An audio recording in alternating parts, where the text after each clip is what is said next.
Back here on CBS Sports HQ, where it's WNBA All-Star Weekend. All of the festivities are set to get underway from Indianapolis with so much to look forward to, like the three-point challenge, the skills challenge, and of course, the All-Star Game, Team Collier versus Team Clark. However, we will not get to see Indiana Fever star Caitlyn Clark in the weekend's All-Star events, as she announced she is out with a right groin injury.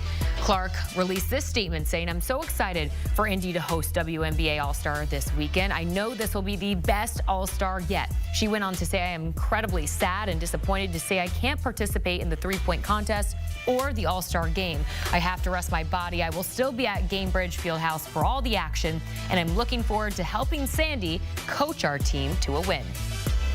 Joining us live from Indy for more on this, let's go ahead and say hello to Terrika, Ayala, and Terrika Brasby. Ladies, so great to see you. I know you're having the best time out there in Indy. I do want to start, though, with Clark, who, of course, has dealt with injury issues so much of this season, had been named a starter and captain, of course, for Saturday's All-Star Game last month after receiving the most fan votes. Now this groin injury keeps her out of the festivities. What's your level of concern at this point, Terrika?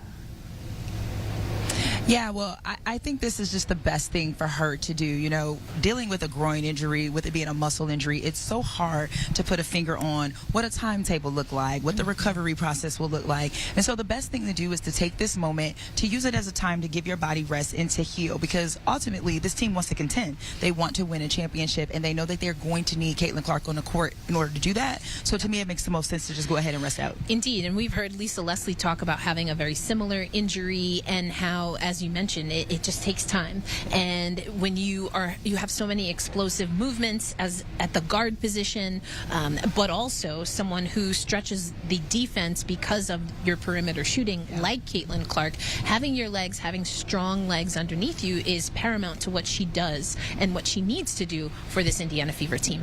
So, Erica, kind of looking big picture here, obviously, with Clark dealing with this injury. She's in the lineup, she's not in the lineup. How do you see this really impacting the remainder of the season for the Indiana Fever?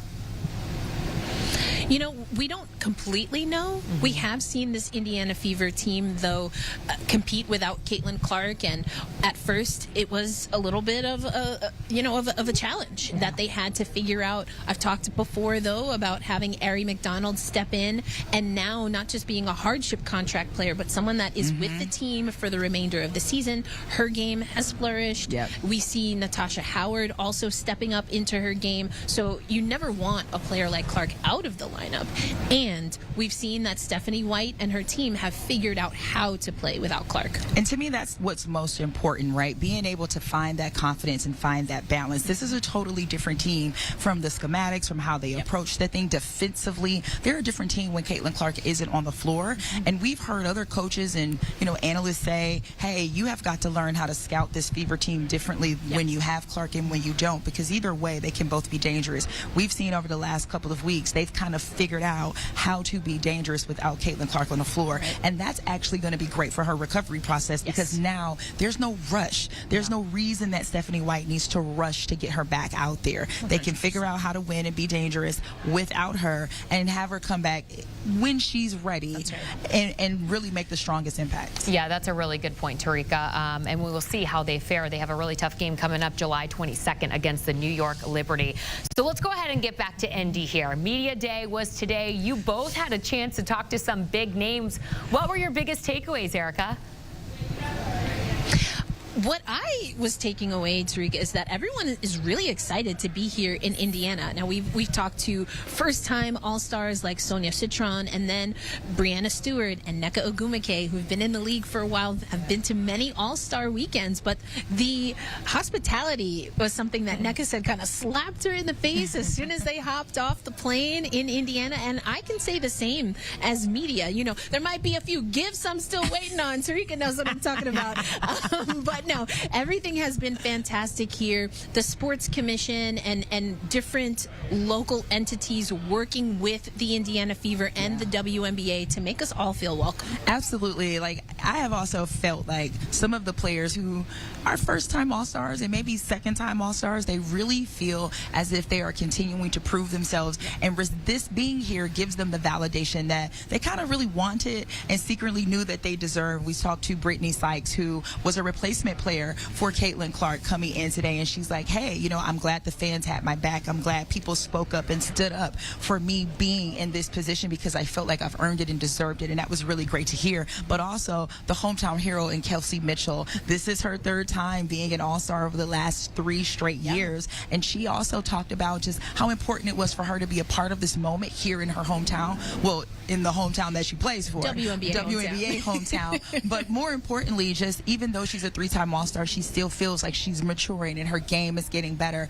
and she's still humbled by the recognition that she received. So there's just a lot of excitement. And I don't know, Team Collier, I still kind of feel like Team Collier might have the edge here. Okay. Well, we're going to get into that.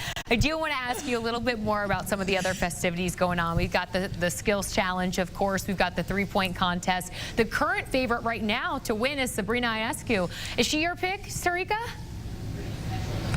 I am not going to shade Sabrina because she is an incredible 3-point shooter. We know what she did against Steph Curry a couple of years ago. Yeah. But I'm going to roll with the current champion. I cannot not pick Allisha Gray. She was phenomenal last year. She's played really well this year. Yes. I think Allisha might repeat.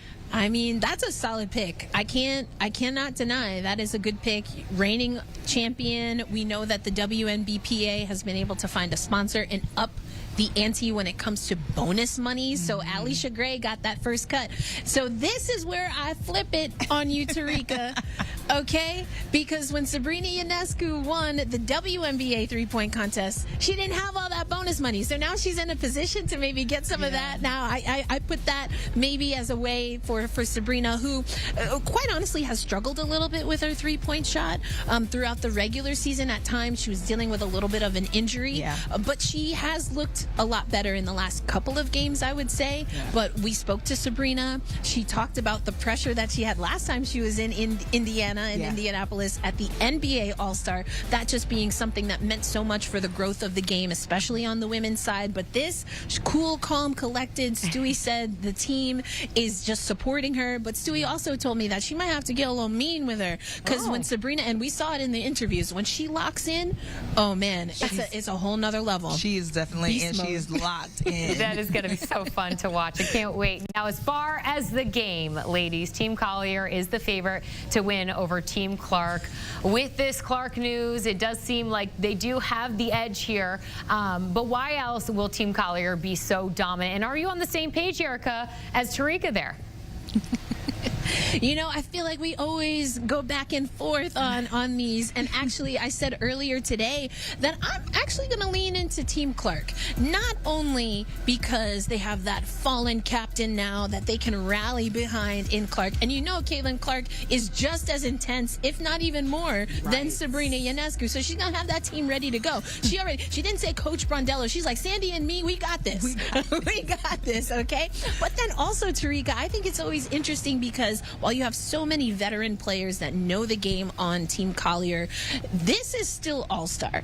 And there is a little bit of veterans telling the younger folks, the first-time All-Stars, a little bit what to do. So I think they're going to be like, go ahead and do that. So I don't know. I think Team Clark is going to have the expectation of the entertainment because that's what Team Collier is going to want. See, I am rolling with Team Collier. Now, before the actual WNBA draft for All-Star, I did a mock draft and I practically nailed Team Collier's team, right? So in my head, I said, you know what? This team is going to be good because, one, not only are they full of veterans, but they're full of defenders. And unlike our male counterpart, they actually play defense at the WNBA All-Star Game. So I think it's going to be interesting to see how they defend. But secondly, they are a team full of competitors, and they do not care that there are other rookies. They do not care. They do not like losing. Nafisa Collier hates to lose, and she's going to bring that energy for her team.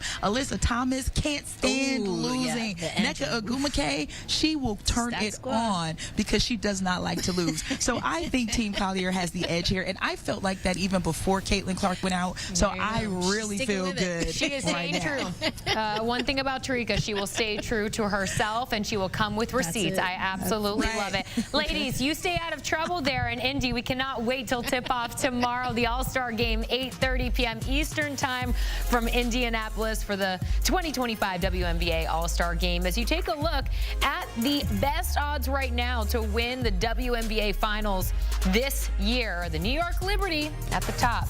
The best odds, plus 180.